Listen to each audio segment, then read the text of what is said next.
nous dit que, eh bien, des enfants d'Issachar qui savaient, et là, deux caractéristiques nous sont données. Première caractéristique, discerner les temps.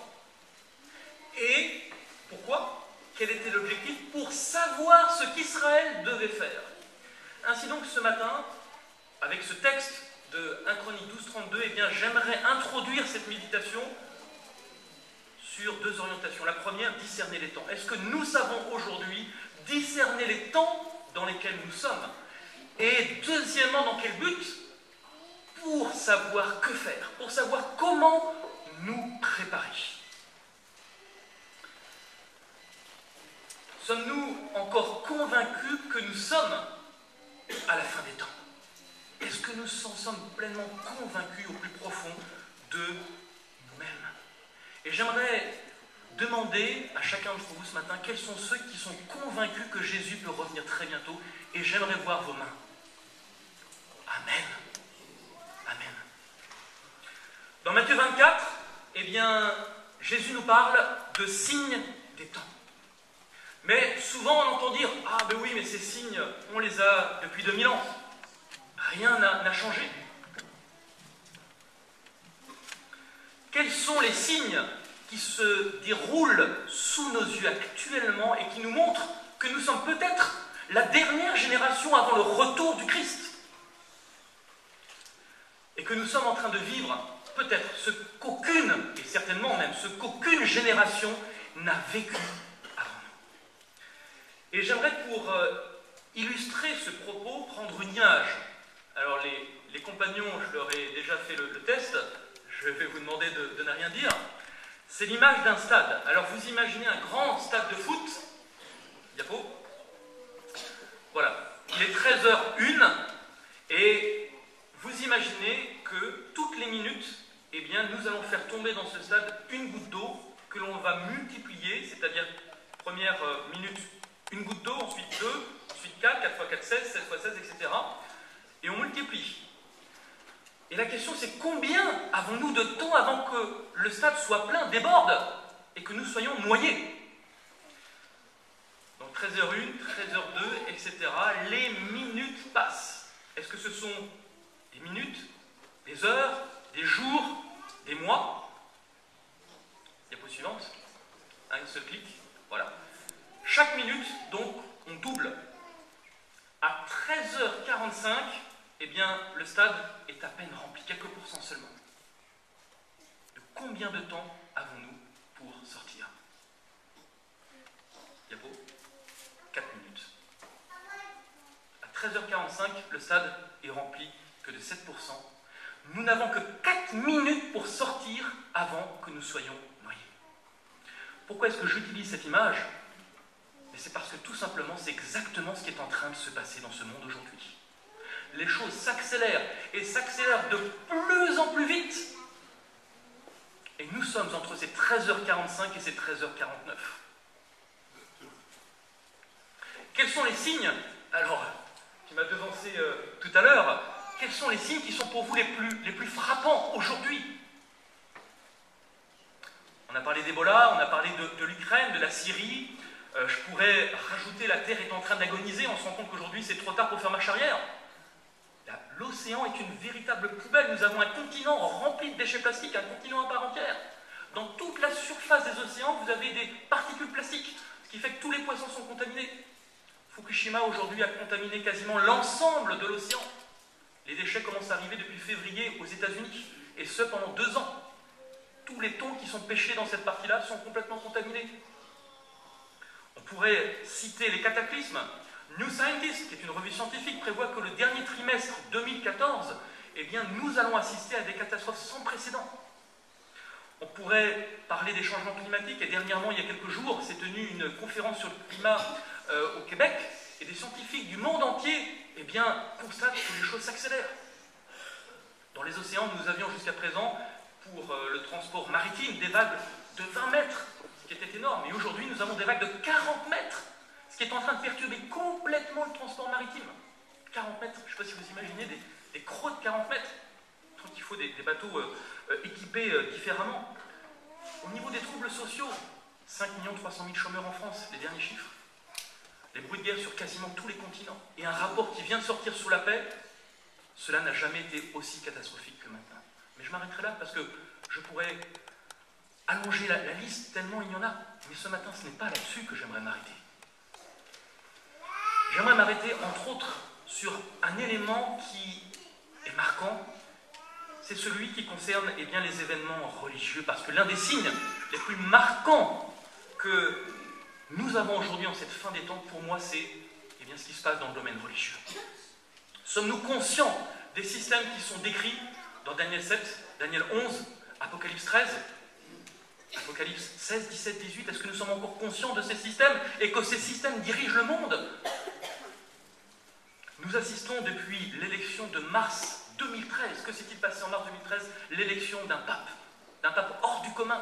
Et nous assistons pour la première fois dans l'histoire de ce monde à la guérison, depuis 1798, à la guérison de cette blessure mortelle.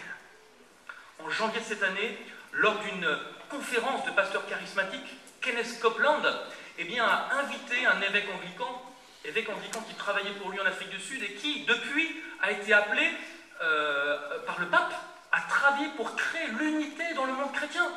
Et Tony Palmer diffuse un message du pape devant cette assemblée, et les pasteurs charismatiques disent: mais c'est extraordinaire, nous devons nous rallier, nous devons retourner avec Rome. Et quelques semaines après, au mois de juin, une délégation d'évangéliques est allée rencontrer le pape et ont déclaré: c'est un moment historique. Que se passe-t-il?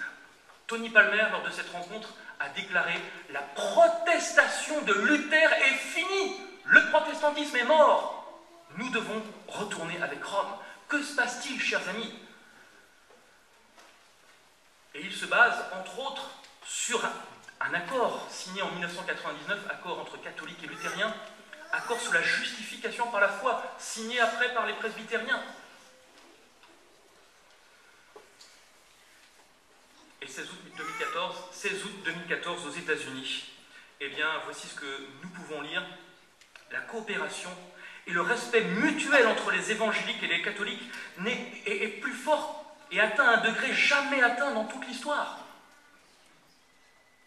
Je ne suis pas en train de nous dire qu'il ne faut avoir aucun contact avec les autres dénominations, mais là nous ne parlons pas de contact, nous parlons de fusion, nous parlons de prostitution.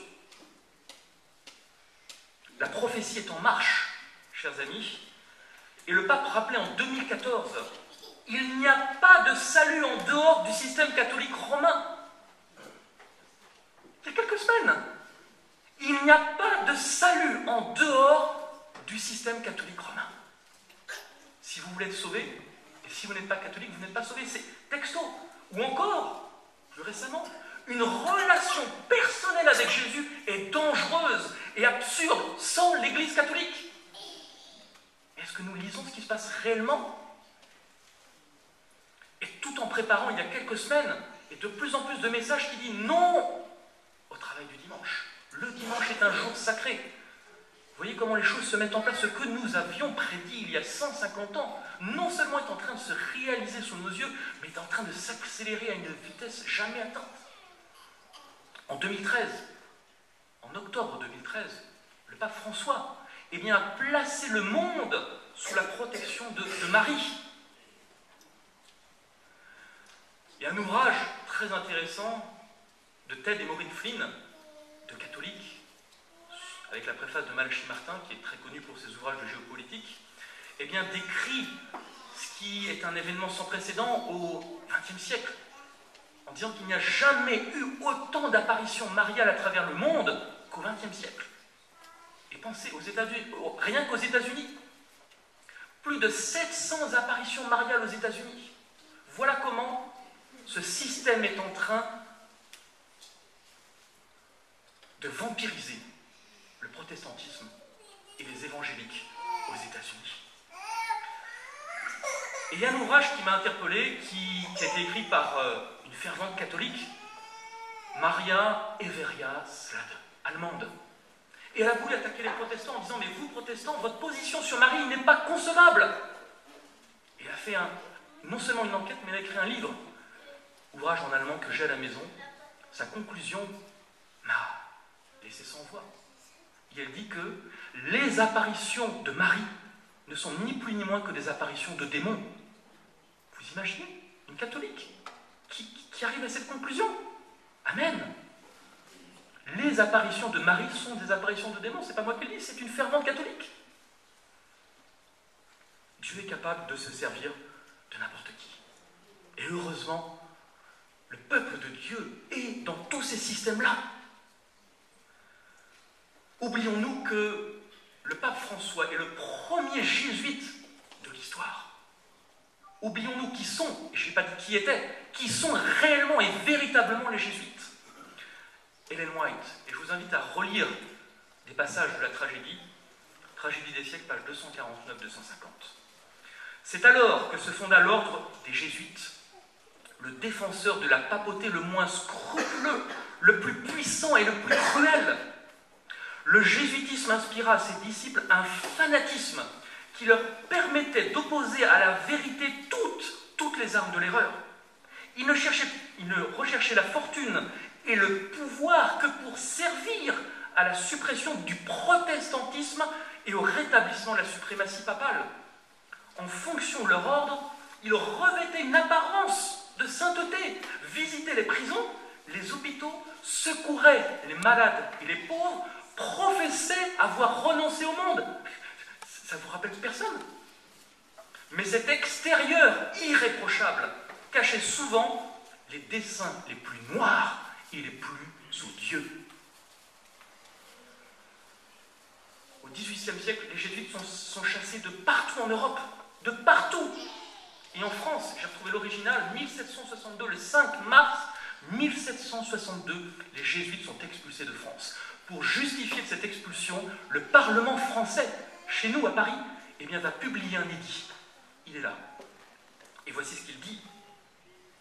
Pourquoi ces jésuites sont chassés? Eh bien, tout simplement parce que leur ordre, leurs doctrines tout du moins, sont les suivantes. Doctrines autorisant le vol, le mensonge, le parjure, l'impureté, toutes les passions et tous les crimes, enseignant l'homicide, le patricide, le régicide, renversant la religion pour y substituer des superstitions, en favorisant la magie, le blasphème, l'irreligion et l'idolâtrie. Voilà ce qui est publié en France en 1762 pour justifier cette expulsion. Et ils sont chassés dans tous les pays d'Europe. Ils n'ont pas changé. Ils sont là dans un but précis. Et j'ai un autre texte écrit par un catholique qui montre que le but des jésuites n'est ni plus ni moins que de détruire le protestantisme. Ellen White, toujours dans la tragédie, écrit 614. Les protestants ont fraternisé avec le papisme. Ils lui ont fait des concessions dont les catholiques sont eux-mêmes surpris et qu'ils ne comprennent pas. Ils ferment les yeux sur la vraie nature du romanisme ainsi que sur les dangers qu'entraînerait sa suprématie. Les gens doivent être réveillés en vue d'enrayer les progrès de ce redoutable ennemi de nos libertés civiles et religieuses. Avons-nous encore la compréhension des temps dans lesquels nous sommes, de la prophétie, des systèmes, et j'insiste là-dessus, non pas des individus. Les individus ont faim et soif de vérité. Ce système qui est en train de tisser une toile gigantesque à travers le monde, cela fait 150 ans que nous avons prédit exactement ce qui est en train de se passer sous nos yeux. Nous serions-nous endormis ou serions-nous comme des grenouilles qui sommes restés dans la marmite qui est en train de bouillir? Le monde protestant, dans sa pas totalité, mais dans sa quasi-totalité, a complètement oublié ses fondements prophétiques. Et aujourd'hui, on parle d'unité, mais de quelle unité la Bible parle? J'aimerais juste vous rappeler que le monde était unifié à la tour de Babel. Le monde était uni. Le monde était uni lorsqu'ils choisirent de crucifier Christ. Mais ce qu'il faut rechercher, c'est l'unité de l'esprit et pas l'esprit de l'unité. Vous voyez la différence? L'unité de l'esprit et non l'esprit de l'unité. Ça change tout. Dans Luc 21, Matthieu 24, Jésus nous parle des signes de la fin des temps et nous parle de deux groupes qui vivent à la fin des temps. Ces deux groupes assistent aux mêmes événements. Ils voient les mêmes choses, mais ils ne réagissent pas de la même façon. L'un réagit avec frayeur, mais par contre, l'autre, en voyant ces signes, relève la tête, se redresse et regarde le ciel, d'où nous vient le secours. Les mêmes signes, mais deux réactions complètement différentes. Les signes vont peut-être s'intensifier, mais nous ne devons pas nous arrêter sur ces signes, ces cataclysmes et autres. Ils vont s'amplifier. Mais focalisons-nous sur le Rédempteur de notre foi.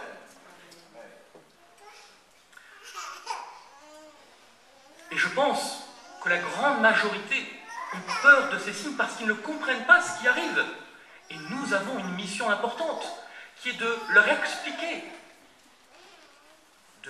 la tragédie des siècles. Pourquoi cette tragédie a lieu? Et quel est l'aboutissement? Quelle est la solution à cela? Et très souvent, j'ai remarqué que les gens de l'extérieur en savent des fois beaucoup plus que nous. Je ne sais pas si vous l'avez remarqué. Mais ils sont des fois beaucoup plus au fait de tout ça. Mais il leur manque certaines clés pour comprendre réellement qui tire les ficelles et surtout que Christ a un but précis, un plan précis, malgré ce qui est en train de se dérouler. Et cela fait écho à cette déclaration d'Ellen White dans Événements des derniers jours, page 15, où Ellen White déclare « Les temps actuels constituent un enjeu suprême pour toutes les âmes. Des dirigeants, des hommes d'État, des responsables qui occupent des positions de confiance et d'autorité, des penseurs, hommes et femmes de toutes classes, fixent leur attention sur les événements de notre époque. Ils observent les relations internationales, l'intensité croissante de chaque composante de l'histoire terrestre et reconnaissent qu'une situation grave et décisive est sur le point de déclencher une crise prodigieuse. C'est ce qu'on est en train de vivre. Comme le disait Blaise Pascal, la vérité est si obscure en ces temps-ci et le faux si propagé que, à moins d'aimer la vérité, vous ne pouvez pas la connaître. Et j'ai envie de reprendre cette citation de Blaise Pascal et de la paraphraser en disant « La vérité est si obscure ces temps-ci, le faux si propagé que, à moins d'aimer Jésus-Christ, vous ne pouvez pas la reconnaître. » Et comme nous l'avons lu dans 1 Thessaloniciens, chapitre 5, et je vais juste reprendre les deux versets, versets 4 et 6. « Mais vous, frères, vous n'êtes point dans les ténèbres pour que ce jour vous surprenne. » Nous n'avons pas à être surpris. Nous savons ce qui se passe. « Ne dormons pas comme les autres, mais veillons et soyons sobres. » Et Jésus, dans Matthieu 24, nous attire sur ces signes pour qu'au final, lorsque ces choses arriveront, nous puissions lever la tête. Parce que notre délivrance est proche. Mais il y a un autre signe, et ce signe, ce sont des fois les troubles que nous avons dans l'Église. Depuis combien d'années sommes-nous dans l'Église? Je ne parle pas des jeunes. Certains, ça fait 1 an, 2 ans, 3 ans, 4 ans. Mais d'autres, 5 ans, 10 ans, 20 ans, 40 ans. Et en l'espace de 10 ans, en allant tous les sabbats à l'église, on a pu entendre des centaines de prédications. Combien de prédications ont réellement impacté votre vie? Et je me souviens, je ne sais pas si certains se souviennent, de la première prédication de janvier 2012. La première. Elle était faite par Roland Buick. Et je voulais vous passer un extrait, mais après je me suis dit, on n'aura pas le temps. Roland Buick a dit texto, le criblage a commencé. Mais qu'est-ce que ça signifie? Le criblage a commencé. Serions-nous déjà dans le temps de crible? C'est-à-dire que nous sommes en train de passer en jugement. Parce que le jugement commence par la maison de l'Éternel. Le temps de crible aurait-il réellement commencé? Et je vous invite à creuser toutes ces thématiques de la préparation du temps de crible qu'est-ce que cela implique dans notre vie? Que recherchons-nous dans l'Église? Aller dans le sens du poil, ne pas faire de vagues, ou au contraire, se remettre en permanence en question à chaque moment, tout en étant pleinement conscience, comme nous l'avons dit ce matin, de notre état de laodicéen. Parce qu'il y a deux caractéristiques de cette Église à la fin des temps. La première caractéristique, c'est Ézéchiel 38. Lorsque Jésus voit l'Église, l'état de l'Église à la fin des temps, eh bien, il voit un tas d'os desséchés, morts sans vie. Et il faut qu'il réanime, et je vous invite à lire tout le chapitre 38 d'Ézéchiel. Nous sommes, et Noack le dit, nous sommes dans cet état d'os complètement desséchés, sans vie. Mais Dieu va souffler son esprit, permettre à ces os de reprendre vie, à la chair de se reformer. Nous sommes également dans la condition de cette église de Laodicée, Apocalypse 3. Quand Jésus nous voit, excusez-moi, je ne vais pas vous choquer, mais il a envie de vomir. On n'est pas forcément dans un état reluisant. Mais tous les jours, nous devons prendre conscience de notre état. Tous les jours, nous devons nous soumettre entre les mains de l'Esprit et de Jésus-Christ. Et voici le témoignage d'un jeune qui m'a interpellé, d'un jeune qui d'ailleurs n'a pas terminé ma fait théologie. Et voici ce qu'il déclarait sur sa page Facebook. Et j'ai copié ce qu'il a déclaré. Un jour, un pasteur m'a dit qu'il ne fallait plus prêcher la prophétie, le jugement et le retour de Jésus, car cela faisait fuir les gens, et les jeunes quittaient les églises par manque de prédication sur l'amour. Maintenant, depuis 8 ans, dans cette église, et je peux vous dire qu'il vient de très très loin, il vient de très très loin. Maintenant, depuis 8 ans dans cette église, sur les 350 prédications du sabbat matin que j'ai pu vivre, je n'ai entendu qu'une dizaine de prédications sur les prophéties, le jugement et le retour de Jésus du haut de la chair. Et pourtant, l'église ne se remplit pas plus. Les jeunes quittent toujours l'église, ceux qui restent ne savent d'ailleurs pas toujours pourquoi. Nous sommes un peuple prophétique. Aujourd'hui, dans notre monde se livre une bataille terrible, une bataille sans pitié. Ce n'est pas un conflit entre des nations, un conflit entre des gouvernements, mais ce conflit-là a une nature bien plus profonde. C'est une guerre à mort entre Dieu et Satan. Nous sommes au milieu. Dans cette guerre, et nous allons aborder ça tout de suite, eh bien, nous devons peut-être changer d'orientation, revoir certaines choses pour nous préparer différemment avec les armes que Dieu nous donne bien sûr à notre disposition. Et dans Luc 14, 31, Dieu nous dit que nous ne pouvons pas, un roi ne va pas partir en guerre, eh bien si il n'a pas examiné de façon prudente toutes les ressources à utiliser. Et Dieu, dans sa grande bonté, ne nous a pas laissés démunis sans rien.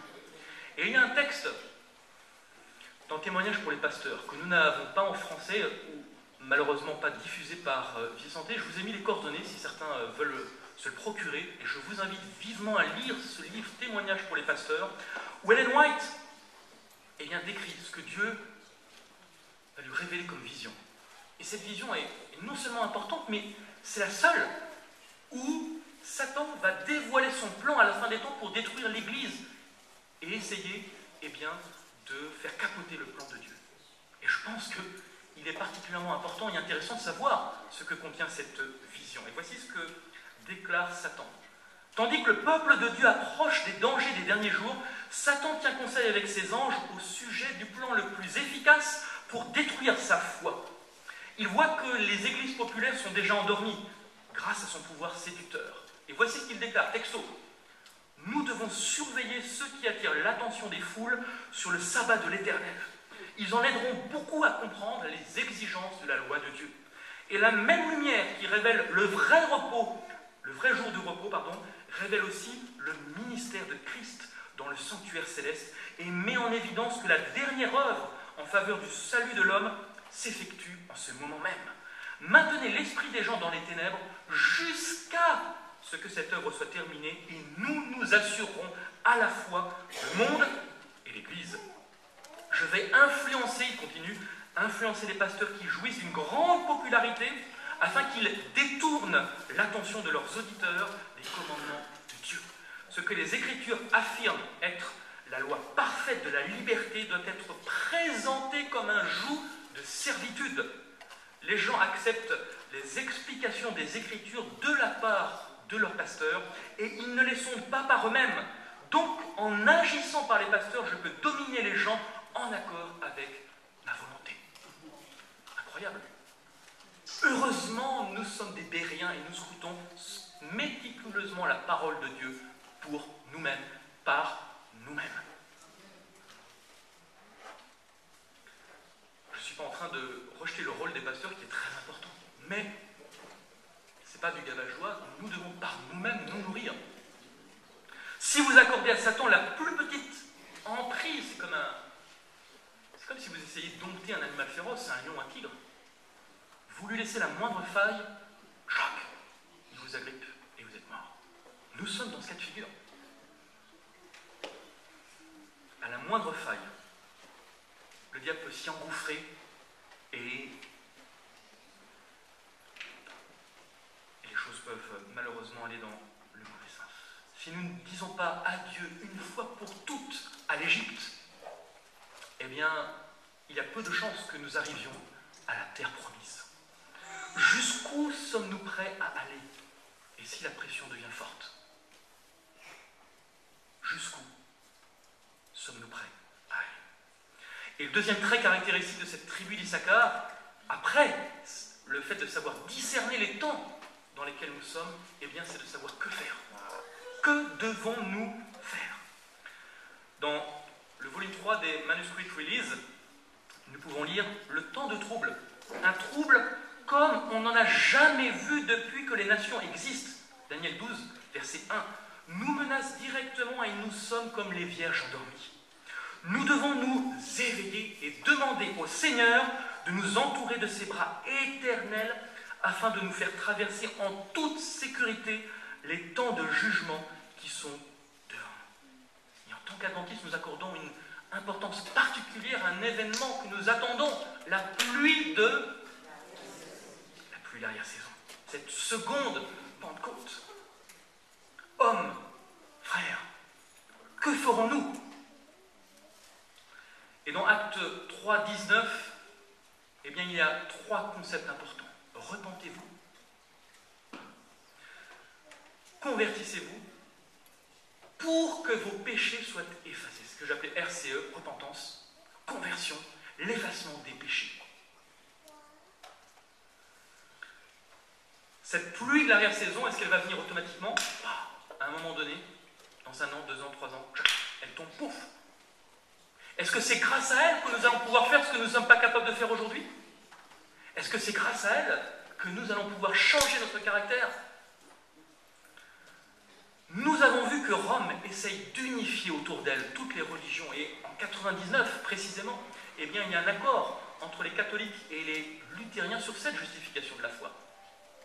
Martin Luther, eh bien, dans son commentaire sur l'Épître aux Galates, a pu déclarer « Si l'article de la justification se perd, c'est tout l'enseignement chrétien qui se perd avec lui. » L'Esprit de prophétie a déclaré « L'ennemi de Dieu et de l'homme n'est pas disposé à ce que cette vérité soit clairement présentée. » Attendez, on parle de quoi? On parle de la justification par la foi, et nous pouvons lire « L'ennemi de l'homme n'est pas disposé à ce que cette vérité soit clairement présentée, car il sait que si le peuple la reçoit, son pouvoir à lui, Satan, va être brisé. » Et pourtant, la justification, c'est basique. Et pourquoi travaille-t-il avec autant d'ardeur? Message choisi, volume 1, page 360. Il n'y en a pas 1 sur 100 dans l'Église adventiste qui comprend pour lui-même la vérité biblique de ce sujet pourtant si nécessaire pour notre bien-être présent et éternel. Il n'y en a pas 1 sur 100. Pourrions-nous passer à côté de ce qui est essentiel? Se pourrait-il qu'il y ait une vraie et une fausse justification par la foi? Et d'ailleurs, qu'est-ce que la justification par la foi? Revue en Hérald, le 16 septembre 1902, Ellen White écrit, et elle pose cette question: qu'est-ce que la justification par la foi? Ça m'intéresse de savoir. Est-ce que j'ai loupé une étape? Et elle répond, écoutez bien, C'est l'action de Dieu qui met la gloire de l'homme dans la poussière et qui fait pour l'homme ce qu'il est incapable de faire pour lui-même. C'est l'action de Dieu qui met la gloire de l'homme dans la poussière et qui fait pour l'homme ce que celui-ci est incapable de faire. Ça, c'est la justification par la foi. Et elle continue, quand les hommes voient leur propre nudité, ça vous fait appel à quoi? Apocalypse 3. Tu ne sais pas que tu es pauvre, aveugle et nu. Si les hommes ne voient pas, ou quand les hommes plutôt voient leur propre nudité, ils sont préparés à quoi? À recevoir ou à être revêtus de la justice du Christ. La justification par la foi, ce n'est pas une simple théorie. La justification par la foi, c'est une expérience. C'est un changement d'attitude envers Dieu et sa loi, une régénération, une nouvelle naissance. MJ, donc message à la jeunesse 70, nous pouvons lire « Avoir un cœur nouveau », c'est quoi? C'est avoir un esprit nouveau, des desseins nouveaux, des mobiles nouveaux. À quoi reconnaît-on un cœur nouveau? Au changement de vie. À chaque heure, chaque jour, on meurt à l'égoïsme et à l'orgueil. Et j'ai trouvé un tableau très intéressant qui, justement, compare la vraie et la fausse justification par la foi. La justification, d'après la vue chrétienne populaire, classique, eh bien, elle commence par un besoin bien humain d'une sécurisation en vue de l'éternité. Ainsi, l'appel est centré sur le moi et il ne va jamais au-delà de ce stade de l'insécurité humaine. J'ai besoin d'être sécurité, j'ai besoin d'être... Voilà. Moi, je me pose peut-être pas trop de questions, mais j'ai besoin d'être en paix.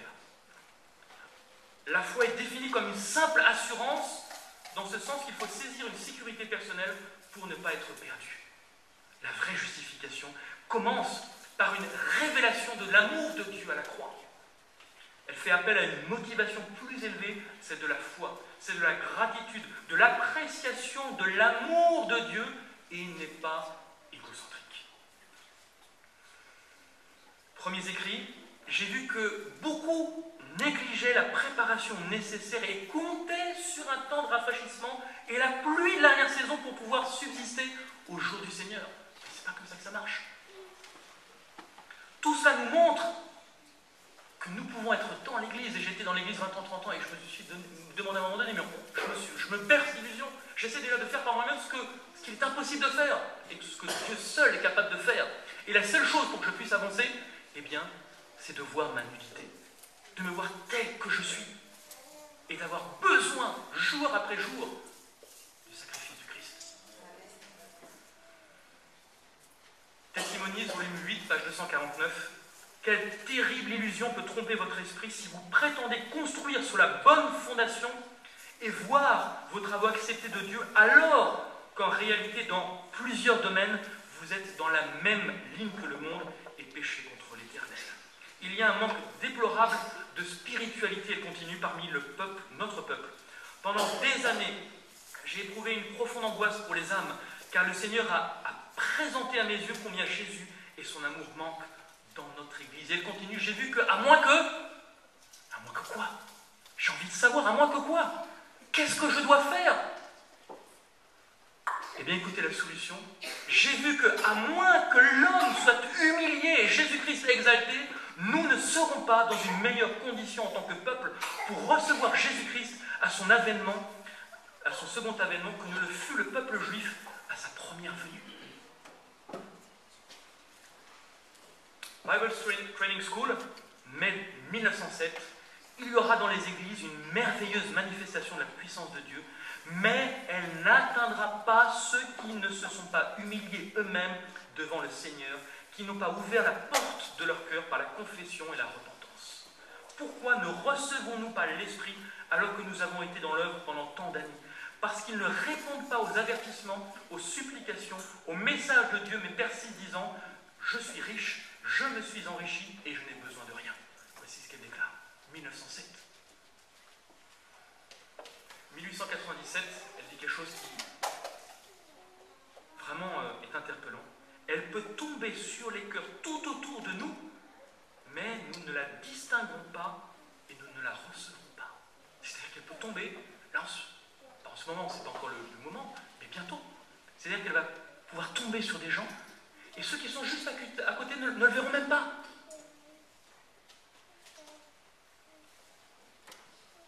« 2 Pierre 3,9 nous rappelle eh bien, que le Seigneur ne tarde pas dans l'accomplissement de sa promesse, comme quelques-uns le croient, mais il use de patience.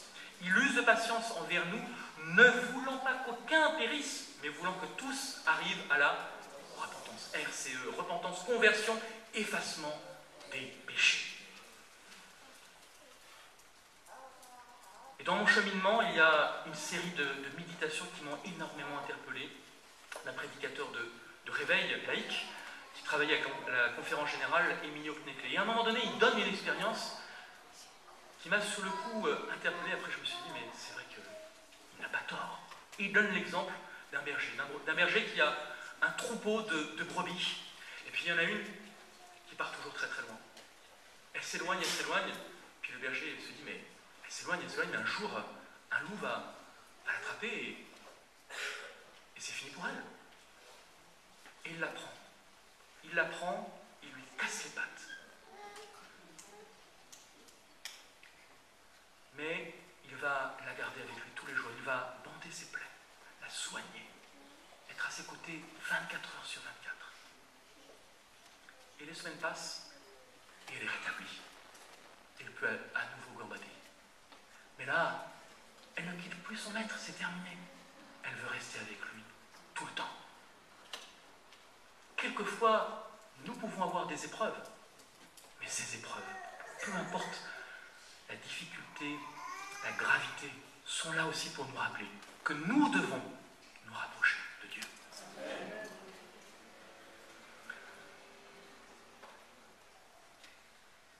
Testimonies, volume 5, page 456, la même désobéissance et les mêmes chutes qui se virent dans l'Église juive caractérisent à un plus haut degré le peuple qui a reçu une grande lumière du ciel dans les derniers messages d'avertissement. Tragédie des siècles, page 660. Lorsque l'orage approchera, une part importante de ceux qui ont fait profession de foi dans le message du troisième ange, mais n'ont pas été sanctifiés par l'obéissance à la vérité, abandonneront leur position et rejoindront les rangs de l'opposition. Il est temps de se préparer. Nous sommes tous dans la même barque. Personne ne doit tirer la couverture vers lui plus qu'un autre. Nous sommes tous dans la même barque. Et nous devons tous arriver à destination. Amen. Frères et sœurs, c'est comme si nous étions dans le jardin d'Éden. Dans le jardin d'Éden, il y avait 2 arbres.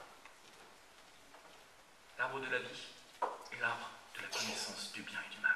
Chaque jour de notre vie, nous sommes face à ce choix cornélien. Allons-nous prendre ce fruit de l'arbre de la connaissance du bien et du mal? Allons-nous essayer par nous-mêmes de nous en sortir et prendre ce fruit? Parce que finalement, c'est la même chose, on est dans le même cadre. Tous les jours, nous avons ces 2 arbres devant nous. Pas de manière réelle, mais figurativement parlant. Ils sont là. Chaque jour, nous devons renouveler notre engagement. Et nous sommes appelés à rétablir, à réparer ce qu'Adam et Ève ont détruit. Qu'est-ce qu'ils ont détruit? La connexion avec Dieu. Nous sommes appelés à rétablir pleinement cette connexion, la relation avec Dieu et la véritable compréhension de l'agapé de Dieu, de l'amour réel de Dieu. Le véritable chemin vers la pluie de l'arrière-saison demande un engagement total. Non pas à 95%, mais à 100%. Demande une réforme dans tous les domaines de notre vie. Et dans un qui, des fois, nous dérange, dans celui de la santé également. Parce que si nous voulons être pleinement en connexion avec Dieu en permanence, la santé est un axe déterminant. Parce que si nous laissons entrer dans notre corps des toxines, des cochonneries, des excitants, comment pouvons-nous être concentrés en permanence sur cette relation avec Dieu? C'est un autre sujet. Nous sommes tous les jours dans le jardin d'Éden, mais je dirais tous les jours, nous sommes également dans le jardin de Gethsémani. comment est-ce que nous réagissons lorsque nous sommes outragés, persécutés? Et j'ai relu cet été la vie de Christ, les chapitres 43, 44, 45 et suivants. Et c'est bouleversant. Après tout ce que Jésus a pu subir, il n'a pas ouvert la bouche. Les paraboles de Jésus-Christ, page 165-166. Qui dira la valeur d'une âme? Si vous désirez la connaître, allez à Gethsémane. Et là, veillez avec Jésus pendant ces heures d'angoisse, où sa sueur devint comme des grumeaux de sang. Au pied de la croix, vous souvenant que pour un seul pécheur, Jésus aurait donné sa vie. Vous saisirez la valeur d'une âme. Est-ce que nous avons passé suffisamment de temps à Gethsémane, à Golgotha, pour voir notre cœur brisé, pour comprendre la hauteur, la largeur, la profondeur de l'amour de Dieu et surtout de ce que Jésus a enduré? C'est cette bonne nouvelle dont le monde a besoin, frères et sœurs, de cette rencontre, de cette connexion avec Dieu. Et j'aime beaucoup le discours de 1978 de l'ancien président de la Conférence Générale, Robert Pearson, qui déclara « Nous ne sommes pas des anglicans du 7e jour, des luthériens du 7e jour, nous sommes des adventistes du 7e jour. C'est la dernière église de Dieu avec le dernier message de Dieu. » Dans Témoignages pour les pasteurs, nous pouvons lire « Laissez la grâce transformatrice de Christ vous rendre purs, sincères, saints et beaux, comme les nénuphars immaculés qui fleurissent au milieu du lac. Dirigez votre amour et vos affections vers celui qui est mort pour vous sur la croix du calvaire. Entraînez-vous à le louer et à faire monter vers lui vos prières comme un encens d'une odeur bénie. » Et Michée 6,8 nous dit « On t'a fait connaître, ô homme, ce qui est bien, ce que l'Éternel demande de toi, c'est que tu pratiques le droit, que tu aimes la loyauté et que tu marches humblement avec ton Dieu. » Tout simplement. Et je vous ai demandé, à vous jeunes qui êtes là ce matin, d'être devant, parce que quelqu'un m'a fait la remarque, pour terminer nos 2 années passées ensemble, et les plus d'années avec Laurent et Fabrice, et quelqu'un m'a dit « On t'a sous-estimé ». Mais je ne vous sous-estime pas, et Dieu ne vous sous-estime encore moins.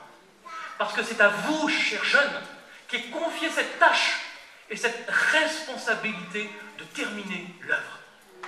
Vous avez cette responsabilité, mais vous ne pourrez jamais le faire par vos propres forces. Et c'est en vous appuyant sur Christ et sur lui seul que vous pourrez cheminer. Alors c'est vrai, quand on est jeune, on se dit, je connais, et vous connaissez peut-être même autant, et des fois si ce n'est plus, que les adultes certains sujets. Mais Christ demande clairement que vous puissiez prendre position pour lui. Parce que souvent, on est entre 2 chaises, et on hésite, et puis les années passent. Mais là, aujourd'hui, chers jeunes, vous êtes vous avez la possibilité de vous engager non pas à 95%, mais à 100%. Et en donnant votre vie à Christ, vous avez cette possibilité, de changer votre cœur, changer tout ce qui, autour de vous empêche d'avancer pleinement. Et seule la compréhension de ce qui s'est passé à Gethsémane, la compréhension de ce qui s'est passé à Golgotha, peut permettre ce changement en profondeur, peut permettre de changer les neurones, toutes nos connexions synaptiques, toutes les habitudes que nous avons pu prendre au fil de ces années. Et Dieu sait si on peut prendre des mauvaises habitudes. Vous avez cette possibilité de vous lever, de prendre position pour Christ et d'avancer. Jour après jour, même si ça va être difficile. Et c'est vrai que souvent, après l'engagement, on se rend compte qu'il y a beaucoup d'embûches. Mais c'est parce que ces embûches arrivent, c'est parce que les difficultés arrivent, que cela doit vous resserrer encore plus de la connexion avec Dieu. Je ne vais pas vous demander de vous lever, mais je sais que dans votre cœur, certains sont bien plus près qu'ils ne le pensent à s'engager avec Christ.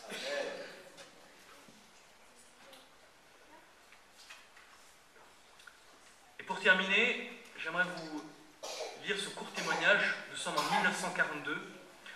Poulim, eh bien, c'est un marin de commerce et il va se faire couler par les Allemands dans l'Atlantique Sud.